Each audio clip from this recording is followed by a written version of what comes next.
핵심 이론 공구, 기체의 성질과 변화. 이 부분은 이제 기체 분자 운동론이라고 해서 기체 분자가 어떻게 운동하는지를 설명하기 위한 가설이라고 지금 제가 문구를 달아놨는데 한번 읽어보시고요. 가끔 이런 거 묻는 문제가 나오긴 하는데 이렇게 많이는 안 나와요. 그래도 꼭 읽어보시기 바랍니다. 네, 반드시 읽어보시기 바랍니다. 자, 이제 중요한 부분이 여기서부터인데, 자, 기체 상태의 법칙이라고 해서 보일의 법칙, 샤를의 법칙, 보일 샤를의 법칙, 그리고 이제 압력과 온도와 그리고 이제 부피의 상관관계를 규명한 이상기체 방정식 가장 많이 나오죠. 이런 것들이 쭉 지금부터 나옵니다. 여기가 상당히 중요합니다. 시험 문제에 아주 많이 나와요. 자, 첫 번째 보일의 법칙. 보일의 법칙은 프레셔와 볼륨, 즉 압력과 부피 간의 상관관계예요. 압력이 늘어나면 부피가 줄어들고 압력이 줄어들면 부피가 늘어나겠죠. 왜냐하면 P와 V를 곱한 값이 항상 일정한 상수값을 가지기 때문에 이 값은 불변이에요. 그러려면 얘하고 서로 반비례해야 됩니다. 그래서 보일의 법칙은 압력과 부피의 상관관계에 서로 반비례한다. 두 번째, 샤를의 법칙. 샤를의 법칙은 이제 압력과 죄송합니다. 압력이 일정할 때, 자, 온도와 부피 간의 상관관계를 규명한 법칙입니다. 그래서 온도가 올라가면 올라갈수록 부피값도 커집니다. 그래서 서로 비례하는 거예요. 근데 어떤 식으로 부피가 상승을 하냐면 273.16분에 1만큼씩 온도가 1도가 올라갈 때 증가한다. 그렇게 이해하시면 되고요. 여기도 똑같아요. T가 늘어나면 V가 늘어나야 일정한 상수값을 가지니까 그런 관계를 지니고 있다고 보시면 됩니다. 세 번째, 보일-샤를 법칙. 얘는 이제 일정량의 기체의 최적 부피와 압력, 와 절대 온도의 어떤 그 비례와 정비례 간의 관계를 식으로 규명을 한 것이죠. 그래서 이 식을 암기를 당연히 하셔야 되는데 문제로 풀어서 암기를 하시면 좋고요. 어차피 이제 PV는 NRT 이상기체 방정식을 하실 거잖아요. 그래서 연계해서 같이 암기하시면 좋습니다. 이거는 나중에 문제 나오면 같이 한번 풀어보면서 어떤 식으로 적용을 했는지 구체적으로 설명을 드릴게요. 자, 4번 이상기체 방정식. 얘가 시험에 정말 많이 나오죠. 정말 많이 나옵니다. PV는 NRT 이거 많이 들어보셨을 거예요. 암기하셔야 되는데, 자, 여기서 N은 이제 몰수예요. 몰수라고 하면 예를 들어서 CO2가 44g 있다. 몇 몰이냐? 1몰이죠. 그래서 존재하고 있는 그 무게값하고 분자량이랑 비교해서 분자량과 같으면 1몰, 분자량보다 더 크면 분자량으로 나눠서 계산을 몰수를 찾으면 되겠죠. R은 기체상수인데 요거는 단위까지 꼭 암기를 해주셔야 합니다. 그래서 기압, 그 다음에 이제 리터 부피죠. 그 다음 몰, 그리고 온도, 절대온도 K. 그래서 0.082, 그리고 T는 절대온도다. 그래서 요것도 문제를 풀면서 이제 어떤 식으로 적용을 하는지 같이 한번 이따가 해볼게요. 돌턴의 분압 법칙. 얘는 혼합 기체 전체의 압력은 각 성분 기체의 분압을 전부 다 합한 것과 같다라고 이해하시면 좋을 것 같습니다. 같은 얘기죠. 그래서 이것도 문제로 풀면서 한번 보도록 하겠습니다. 법칙이 많네요. 그레이엄의 기체 확산 속도 법칙. 요게 시험 문제 가끔 나옵니다. 그래서 일정 온도와 압력에서 기체의 확산 속도, 네, 확산 속도는 분자량의 제곱근에 반비례한다. 그래서 이것도 어떤 식으로 하는지 같이 이거 다 문제 풀어봐야 돼요. 네, 헨리의 법칙, 네, 헨리의 법칙도 이제 압력과 헨리 상수와 농도값을 식에 적용해서 네, 대기 중에 있는 기체가 물속으로 얼마나 녹아 들어갈 수 있느냐, 또는 뭐 물속에 있는 기체가 얼마나 대기 중으로 나갈 수 있느냐, 그거에 대한 상관관계를 식으로 규명한 거예요. 근데 요거는 이거 식으로 계산하는 문제도 나오지만, 네, 요게 시험에 가끔 많이 나옵니다. 뭐냐면 헨리의 법칙이 잘 적용되는 기체와 그렇지 않은 기체, 네, 를 구별하는 문제가 나옵니다. 이렇게 이해하시면 좋습니다.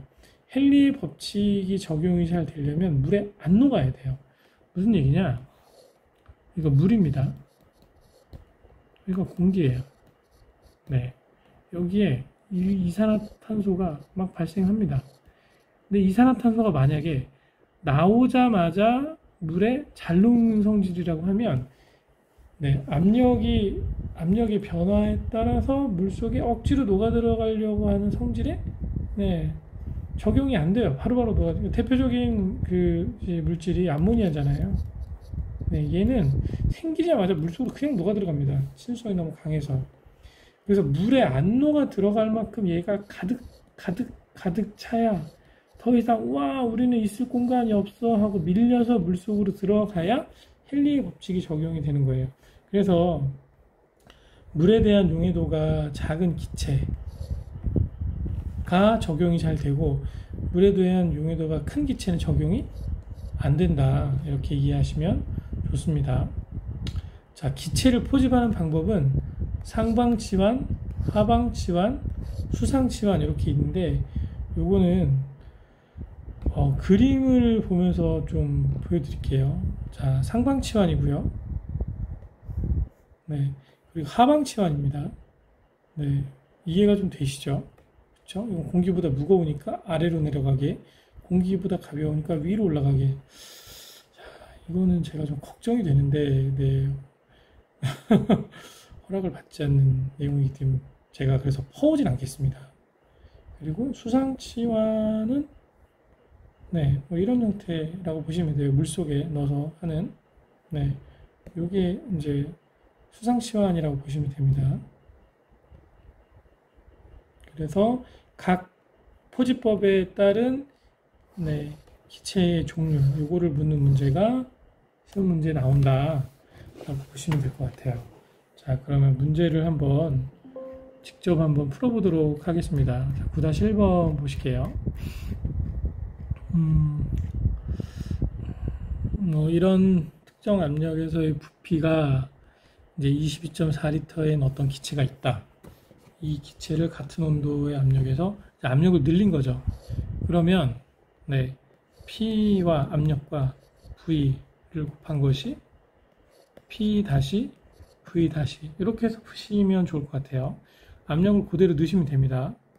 자, 이 값에 101.325 킬로파스칼 곱하기 이제 V 22.4는 자 202.650 kPa 곱하기 X죠. 딱 봐도 요 값이랑 요 값이랑 2배 아닌가요?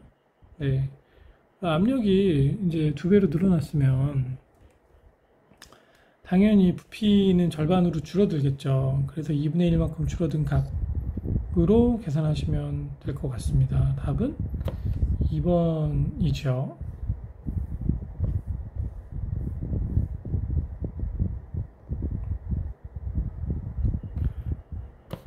자, 9-2번. 일정 온도에서 일정한 몰수를 가지는 기체의 부피는 압력에 반비례한다는 것은 무엇이냐? 얘는 뭐 보일의 법칙을 물어보는 문제고요. 보일의 법칙은 네, 프레셔와 볼륨은 항상 일정하다. 답은 1번입니다. 자, 9-3번. 온도와 압력이 주어지고요. 그리고 부피가 주어집니다. 그래서 얘를 다시 표준 상태로 바꿨을 때, 표준 상태는 0도씨 1기압입니다. 그래서 0도씨 1기압으로 바꿨을 때, 네. 얘는 이제 보일샤르르 법칙을 적용을 하면 되겠죠. 그래서, 자, T1분의 P1 곱하기 V1은 T2분의 P2 곱하기 V2 해서 각각 넣으시면 돼요. 단, 여기서 온도는 절대 온도로 바꿔주셔야 됩니다. 그래서 섭씨를 바꾸려면 273을 더하면 되죠. 273 더하기 20 하면 여기서 온도는 293이 되고요. 네. 그리고 이제 부피가 10리터, 압력은 0.5가 되겠고요. 표준 상태라고 하면 이제 273이니까 여기 온도는 273이 되겠고, 네. 그리고 기압은 1기압이죠. 1. 그럼 이제 인자가 하나, 둘, 셋, 넷, 다섯, 6개 중에 5개가 나왔고, 하나만 계산을 하면 되는 거잖아요. 그래서 계산기로 한번 계산을 해보시면 답이 2번이 되겠죠. 자, 9-4번. 어떤 비전해질 3g을 물에 녹여서 1리터로 만든 용액의 삼투압을 측정했더니 27도씨에서 1기압이었다. 이 물질의 분자량은 얼마인가? 자, 요거는 이상기체 방정식을 활용을 해서 한번 풀어보도록 하겠습니다. 이상기체 방정식 PV는 nRT죠. 네. 그래서 지금 압력과 그리고 부피 그리고 기체 상수는 정해져 있고요. 온도 다 나왔어요. 모르는 거는 몰수만 모릅니다. 그럼 몰수를 기준으로 분자량을 환산을 할 수 있겠죠. 네. 그래서 n만 남기고 다 한번 넘겨 볼게요. 네. 그러면 n은 R 곱하기 T분의 P 곱하기 V가 되겠죠. 그래서 이걸 계산을 해보면 0.082 ATM 곱하기 리터 퍼 몰 K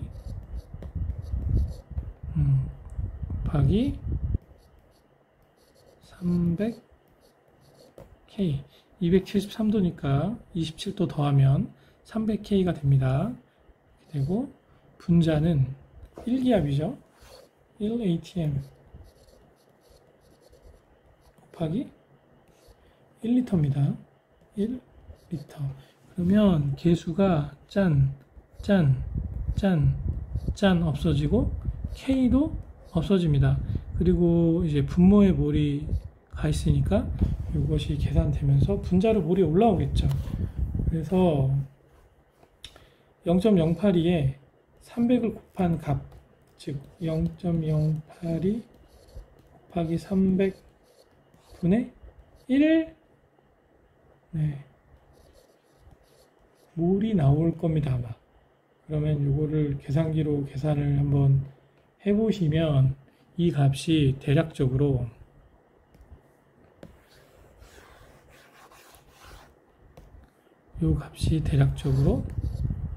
네, 0.04065 몰이 될 겁니다.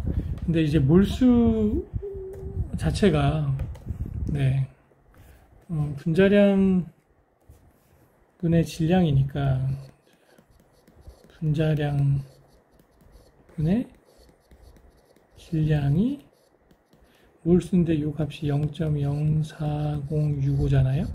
근데 여기서 이제 물질의 무게가 3g이라고 나와 있으니까 이걸 요 질량 값에 넣으면 되는 거예요. 즉 3g 분의 요거를 서로 스위치를 하면 0.04065 4065가 x가 되겠죠. 그래서 계산을 한번 해보시면 네, x값이 대충 73.8g 정도가 나올 겁니다. 그래서 답이 3번이 될 거예요. 이 문제는 좀 어렵습니다. 어려운 게 1스텝, 2스텝, 3스텝 계속 이제 한 단계씩 이제 계산을 진행을 해야 되기 때문에 어려운데, 이상기체 방정식 PV는 nRT만 확실하게 아시고, 네, n값이 분자량분의 질량이라는 개념만 숙지하고 계시면 네, 어렵지만 푸실 수 있을 겁니다. 자, 5번입니다. 산소 분자의 확산 속도는 수소 분자의 확산 속도의 얼마 정도인가? 얘는 이제 그레이엄 기체 확산 속도의 법칙을 적용을 해서 푸시면 되고요. 네. V2분의 V1는 루트 M1분의 M2 이렇게 되겠죠. 그래서 누구를 산소로 누구를 수소로 하느냐, 그것만 정하시면 됩니다. 그러면 네, V1을 수소로 할게요. 네, 수소. V2를 산소로 하겠습니다. 네, 그러면 표현하는 방법을 좀 바꿔서 다시 쓰면 산소의 확산 속도 네, 수소의 확산 속도는 루트, 네, 여기서 이제 역으로 바뀌죠. 분자에 이제 수소가 들어갑니다. 수소의 분자량은 2죠. 산소의 분자량 O2니까 32입니다. 네, 나누면 16이 되고요. 루트 16은 4잖아요. 그쵸? 그래서 V 수소, V 산소는 4가 돼서 이렇게 가면 4 곱하기 V 산소는 V 수소. 네. 그래서 산소를 기준으로 4를 이항을 하면 4분의 1이 되겠죠. 그래서 산소는 수소 분자의 확산 속도의 4분의 1이다 라는 값이 나오게 되겠습니다. 답은 2번이에요.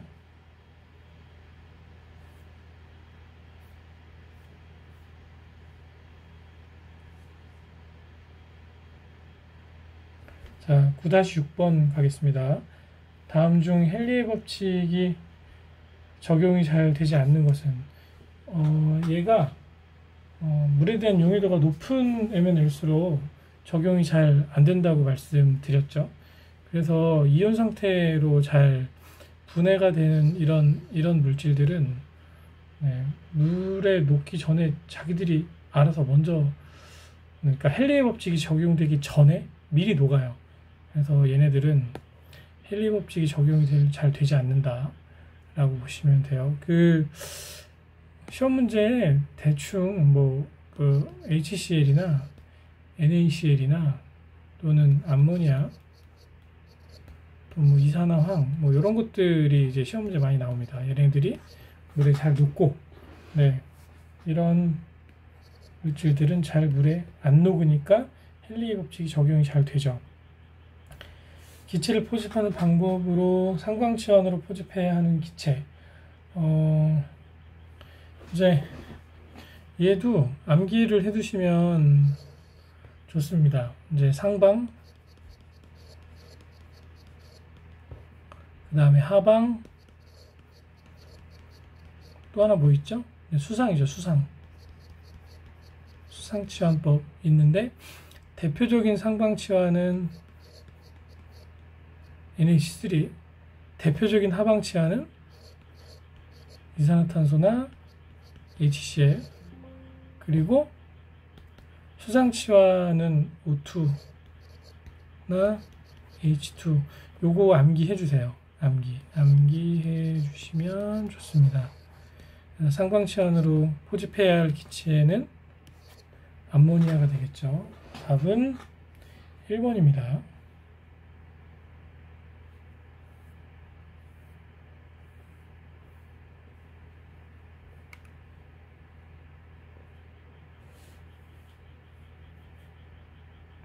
핵심 이론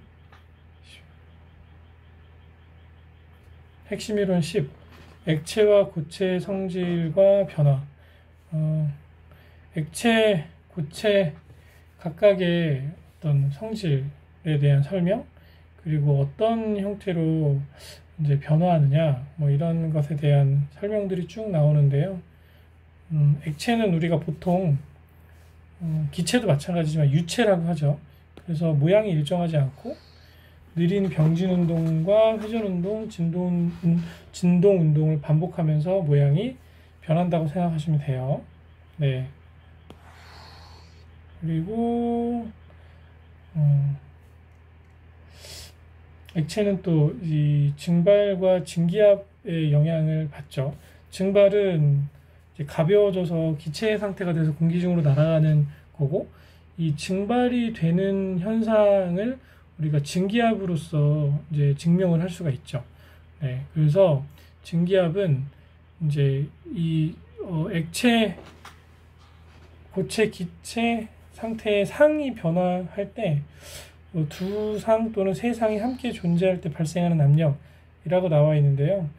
간단하게 설명드리자면 증기가 되기 위해서 존재하는 압력이라고 이해하시면 좋습니다. 그래서 이게 이제 대기압과 같을 때는 증발이 일어나지 않고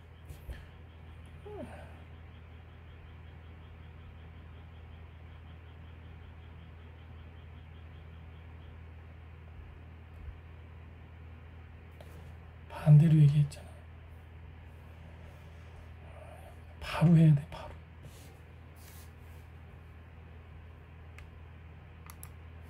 다 지워요.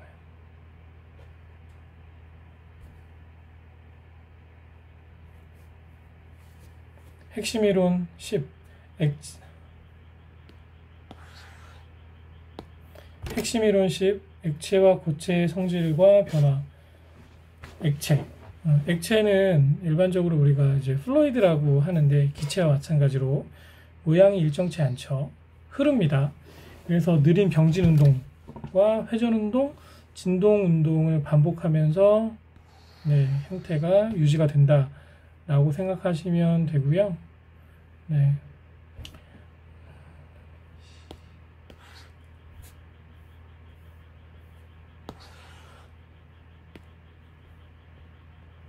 핵심 이론 10. 액체와 고체의 성질과 변화. 액체는 기본적으로 모양이 일정하지 않은 유체의 형태를, 물리적 특성을 지니고 있고요. 그리고 느린 병진 운동과 회전, 진동 운동을 반복한다 라는 특징을 지니고 있습니다. 그래서 형태가 일정하지 않다라는 것이 키포인트죠. 그리고 증발과 증기압은, 이제 증발은 말 그대로 액체가 가열돼서 또는 압력의 변화로 인해서 네, 기체 상태가 돼서 공기 중으로 날아가는 것을 의미를 하고, 이렇게 날아가는 순간에 증기압과 그리고 대기압이 네, 같아지는 온도점이 존재를 합니다. 그 점을 우리는 이제 끓는 점이라고 하죠. 그래서 가열을 하면 할수록 증기압과 대기압이 유사하게 유지가 되는 그 지점이 존재를 하고, 그때부터 이제 증발해서 기체 상태로 변하게 되는 거예요. 그래서 휘발 성분이 강한 물질일수록 증기압이 크기 때문에 더 빨리 증발한다. 네, 그래서 낮은 비등점에서도 증발할 수 있다라고 이해하시면 좋습니다. 자, 고체는 일반적으로 이제 뭐 진동 운동을 한다고 나와 있는데, 유체의 특성이 아니라 이제 고정되어 있기 때문에 모양이 막 변하고 부피가 막 변하고 그러지는 않죠. 그렇죠? 고체 1g을 액체 1g으로 변화시킬 때 필요한 열량을 융해열이라고 합니다. 얼음 생각하시면 돼요. 네.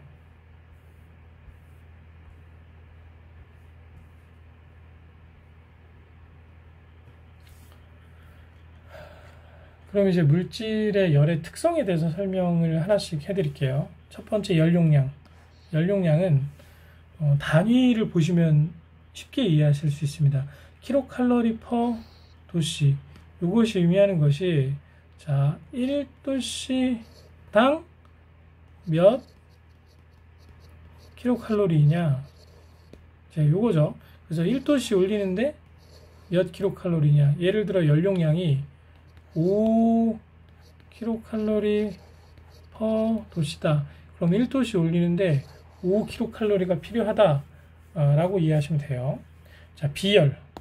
비열은 연용량과 다르게 이제 물질의 무게가 정확하게 제시가 됩니다. 그래서 연용량이랑 비열을 구분할 수 있는 가장 쉬운 방법은 이제 중량이 포함되느냐, 포함되지 않느냐의 차이라고 보시면 돼요. 자, 비열은 물질 1kg을 1도씨 올리는데 필요한 열량, 이게 단위를 보시면 알 수 있죠. 네, 킬로그램 곱하기 도씨, 즉 1kg을 1도씨 올리는데 필요한 열량인 것이죠.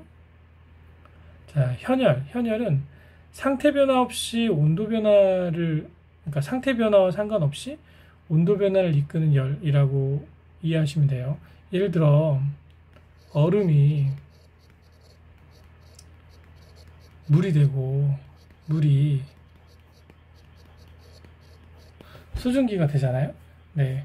그런데 물은 보통 0도씨에서 99도씨, 뭐 100도씨 뭐 똑같은 얘기지만 아무튼 여기까지 존재를 하고, 네, 0도씨에서 99도씨까지 올라갈 때는 상태 변화는 없죠. 하지만 온도 변화는 네, 생기죠. 그때의 그 필요한 열량을 이제 현열이라고 하는 겁니다. 네, 얼음도 마찬가지예요. 얼음이 뭐 마이너스 100도, 마이너스 50도 해서 0도까지 다 얼음이잖아요. 그렇죠? 그런데 이렇게 온도를 올릴 때 네, 상태 변화는 없지만 온도를 올릴 때 수반되는 그 열의 양, 그것을 현열이라고 한다. 그래서 얼음, 물에 따라서 온도 변화를 이끄는 열이라고 이해하시면 되고요. 잠열은 상태 변화를 이끄는 열이에요. 그래서 지금 밑에 이제 그림이 있는데 이게 이제 물을 기준으로 온도 변화에 따른 그런 그래프를 그린 거예요. 2단계, 4단계. 이때가 잠열이겠죠. 네, 여기가 잠열입니다. 여기도 잠열이죠. 네, 그리고 현열은 여기가 현열이에요. 3단계도 현열이고 5단계도 현열이죠. 네, 계속 뭐 높아지니까. 네, 그래서 고체, 액체, 기체에 따라서 현열, 잠열, 현열, 잠열이 순서대로 이렇게 구성이 된다 라고 설명드릴 수 있겠습니다. 이것을 바탕으로 이제 단계와 상태, 온도 변화, 이것을 이제 하나의 표로 만들어 봤는데요. 네, 여기서 중요한 것은 요 수치입니다. 요 수치를 가지고 실제적으로 문제를 푸는데 네, 이 수치가 필요해요. 그래서 잠열, 현열에 각각 네, 열량을 알고 계셔야 문제를 풀 수 있다 인 거죠. 핵심 예제 1번 0도씨 얼음 1g을 100도씨 수증기로 변화시키는 데 필요한 열량. 얘는 세 가지의 열량을 다 구하셔야 됩니다. 첫 번째는 이제 얼음을 물로 상태 변화할 때 필요한 열량, 즉 융해열을 구해야 되고요. 두 번째는 그 물을 0도씨에서 100도씨로 끌어올릴 때 온도 변화에 필요한 그 현열, 온도 상승에 필요한 열량을 구하셔야 되고요. 세 번째는 이제 기화열을 구해야 되죠. 이거 잠열이죠. 네. 그래서 순서대로 진행하시면 되거든요. 네. 하나씩 하나씩 한번 해보겠습니다. 우선 첫 번째 얼음을 물로 녹이는 데 필요한 융해열을 계산을 해보면 융해열은 80 칼로리 퍼 g입니다. 아까 공부할 때 킬로칼로리 퍼 킬로그램이라고 우리가 단위를 공부했잖아요. 근데 얘나 칼로리 퍼 그램이나 똑같아요. 이게 1000씩 다 스케일을 다운한 거거든요. 네, 그래서 답이 칼로리 단위로 나왔으니까 요거를 칼로리 퍼 그램으로 바꾸겠습니다. 근데 이 양이 1g이죠. 네, 약분되면 뭐다? 80칼로리다. 첫 번째. 네, 융해열은. 자, 두 번째. 이제 온도를 올려야 되죠. 온도를 올릴 때는 인자가 온도와 그 다음에 중량 두 가지가 들어가니까 열량을 그 계산을 할 때 비열을 곱해야 됩니다. 자, 무슨 얘기냐면 우선은 자, 이제 물이 1g이 됐죠. 물이 1g이 있는데 자, 여기다가 물의 비열을 곱해 주세요. 1칼로리 퍼 그램 곱하기 온도. 이 두 가지 인자가 다 들어가게. 그리고 온도를 몇 도에서 몇 도로 올리느냐? 네. 100도에서 0도씨까지 이렇게 올린다라고 보시면 되고요. 그러면 도씨, 그램 없어지고 칼로리만 남는데 다 숫자가 1이죠. 그리고 요거는 100이죠. 그럼 계산을 해보면 100 칼로리가 나오는 거예요. 자, 세 번째. 이제 물을 수증기로 상태 변화하는 이제 열량이 필요한데 요 기화열은 좀 열량이 큽니다. 그래서 기화열은 539 칼로리 퍼 그램인데 1g이니까 약분되면 539 칼로리가 되겠죠. 그럼 세 가지를 더해 주시면 됩니다. 그래서 639에 80 더하면 719가 되겠죠. 답은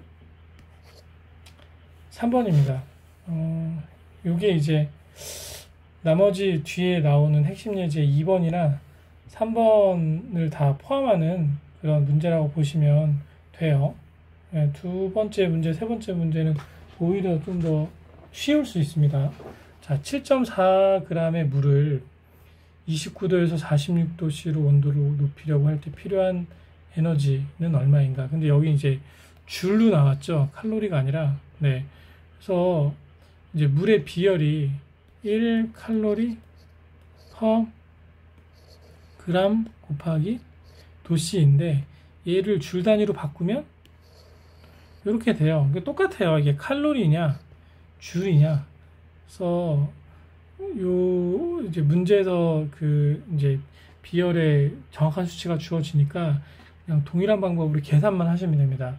뭐냐면 자 7.4g이 있죠. 여기에다가 물의 비열을 곱해 주시면 돼요. 물의 비열을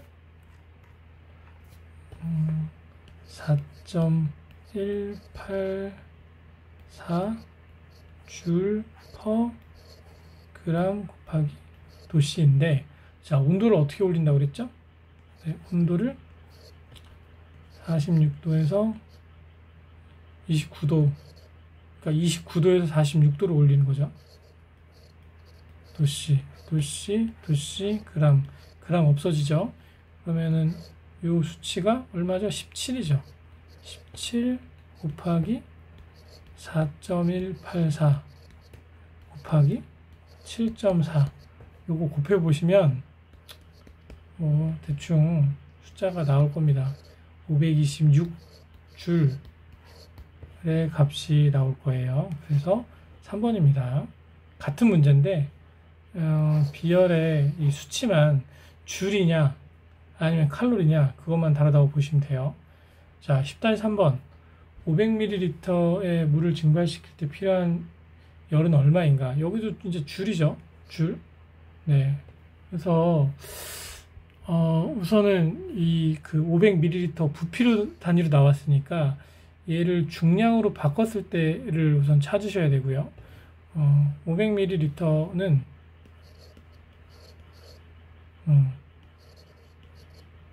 곱하기 1ml와 1g이 같습니다. 이게 물의 밀도예요.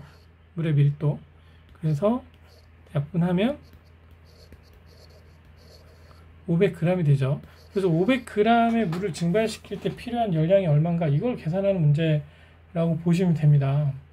그리고 이제 물이 500g일 때 얘를 그냥 g으로 표현하면 좋은데 여기 단위 이제 물의 증발열의 단위를 보면 킬로줄 퍼 몰이에요. 그러면 500g이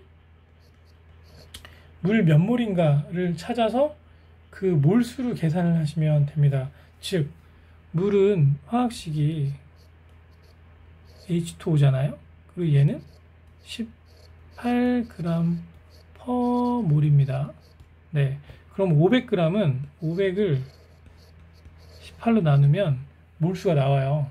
그러면 27.8몰이 나올 겁니다. 계산을 하시면. 계산기로 꼭 해보셔야 돼요. 그럼 이것을 기준으로 쭉 계산하시면 돼요. 즉 물 500g은 27.8몰인데 곱하기 요 물의 증발열 40kg 죄송합니다. 40.6 킬로줄 퍼 몰 하면 몰 없어지고 요 값과 요 값을 곱한 값이 답이 되겠죠. 계산해 보시면 1128 킬로줄이 나온다. 답은 2번이다. 네, 되셨죠? 핵심 이론 03 용액과 용해도. 용액이 무엇인지 그리고 용액을 구성하고 있는 그런 구성 요소를 모두 아셔야 돼요. 용액은 용매와 용질로 구성이 되고요. 일반적으로 용질이 양이 작은 거, 양이 적은 거, 용매가 양이 많은 거,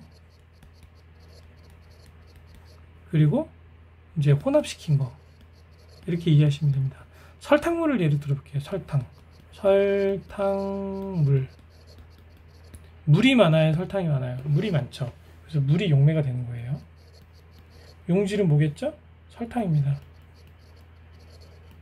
그럼 용액은 뭡니까? 설탕, 물.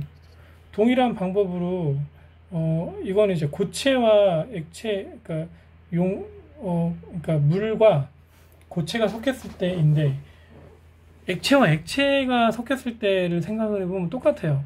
이제 술을 예를 들어볼게요. 소주는 뭐 알코올이 한 20%라고 칠게요. 그러면 네, 물이 많습니까? 알코올이 많습니까? 얘가 많죠. 그럼 얘가 용매가 되는 겁니다. 네, 요거는 용질이 되죠.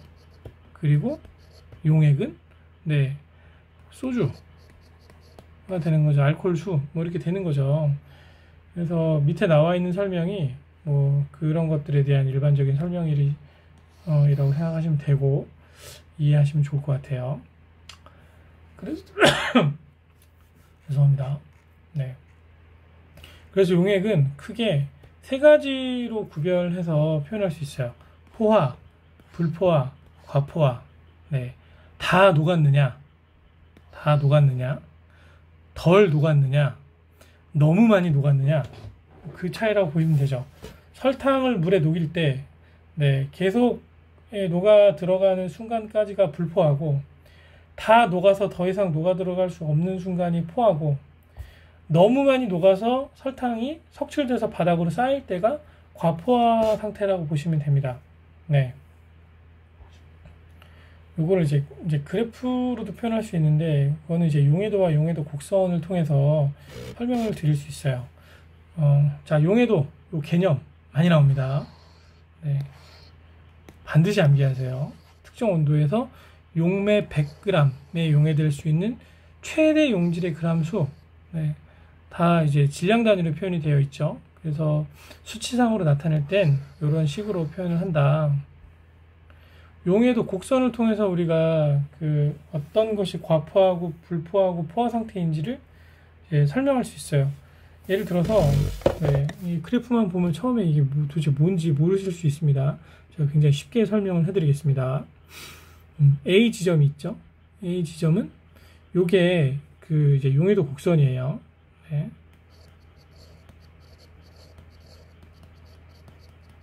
용해도 곡선이 있고요. 이 곡선에 따라서 특정 온도에 따라서 어떤 물질이 녹아 들어갈 수 있는 용해도가 존재를 하는 겁니다. 그런데 A라는 지점은 자 Y축과 X축을 이렇게 잘라 보면 얘는 요 용해도 곡선상에서 존재를 해야 된단 말이에요. 그래서 A라는 상태는 A라는 지점의 상태는 원래 요 낮은 용해도만큼의 물질이 녹아 있어야 돼요. 그런데 실제로는 이만큼 더 많이 녹아 있는 거죠. 네. 그러면 요 차이만큼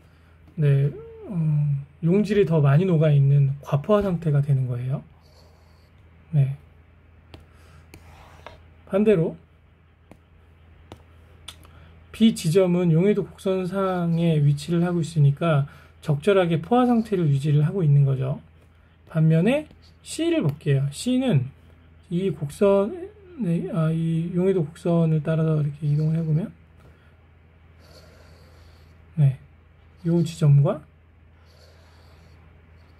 요 지점, 무슨 얘기냐면 C는 원래 이만큼 녹을 수 있어요. 그런데 실제로는 요만큼밖에 안 녹은 겁니다. 그러면 요 값의 차이만큼 더 녹을 수 있겠죠. 더. 그래서 C 지점을 우리가 불포화 상태라고 이야기를 하는 겁니다. 얘는 그렇게 어려운 내용은 아니지만 어려우실 수 있습니다. 그래서 좀 이해가 잘 안 되시는 부분이 있으면 요 A, B, C 지점을 과포화, 포화, 불포화 이렇게 순서대로 암기를 해주시고 또 공부를 하시다 보면 조금 더 쉽게 나중에 또 이해가 가실 수 있을 겁니다. 자, 핵심 예제 1번 일정한 온도 및 압력하에서 용질이 용매의 용해도 이하로 용해된 용액을 무엇이라고 하는가. 이제 말이 계속 막 용해, 용질, 용매 이렇게 나와 있는데 중요한 키워드는 용해도 이하로 용해된 용액. 얘는 이제 불포화죠. 이런 말은 이제 쓰지 않고 포화냐, 과포화냐, 불포화냐 세 개 중에 하나인데 덜 녹았다는 거죠. 그건 불포화입니다. 2번 용해도의 정의를 가장 바르게 나타낸 것은 용매 100g에 녹을 수 있는 최대 용질의 그람수. 용매는 대부분 물이 되겠죠. 뭐 다른 물질이 될 수도 있습니다. 하지만 대부분 물이고요. 그람 단위로 100g이 기준이라는 거. 이런 건 틀리시면 안 돼요. 굉장히 시험 문제 많이 나옵니다. 자, 3번. 어떤 물질의 포화 용액 120g 속에 40g의 용질이 녹아 있다. 자, 얘는 결국에 이제 용해도를 구하는 그 식을 대입을 하려면 용해도의 기본 개념을 알고 들어가야겠죠. 용해도는 용매 100g에 녹을 수 있는 최대 용질 그람 수이기 때문에 이걸 기준으로 과연 이 물질 안에 용매가 몇인지, 용액 용질이 몇인지 이런 것들을 수치상으로 계산을 하시고 문제를 푸시면 좋아요. 자, 우선 용액은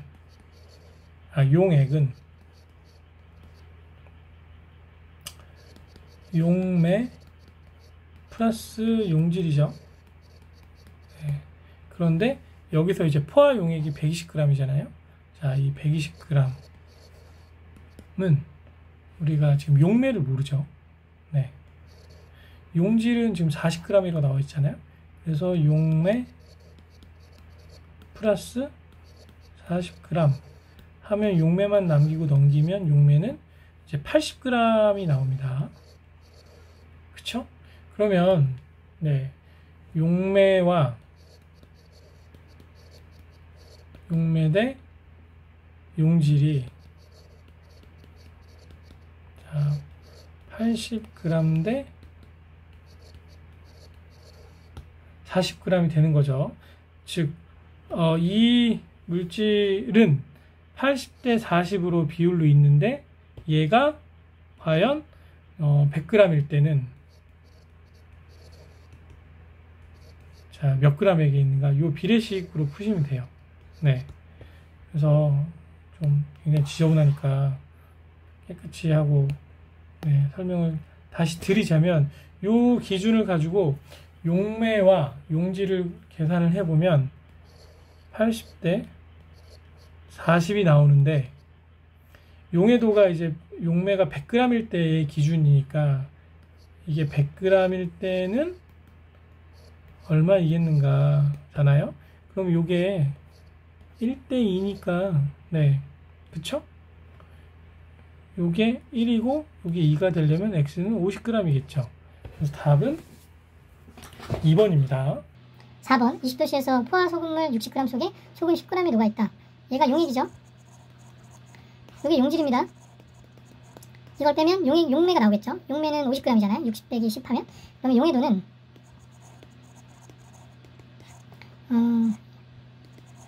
용매분의 용질 곱하기 100 하면 되죠. 그래서 용매가 자 50이고 용질이 10이죠. 네, 10이고 거기다가 이제 100을 곱하면 즉 50분의 10 곱하기 100 하면 20해서 20이 나오죠. 그럼 이 용액의 용해도는 20입니다. 답은 4번이에요.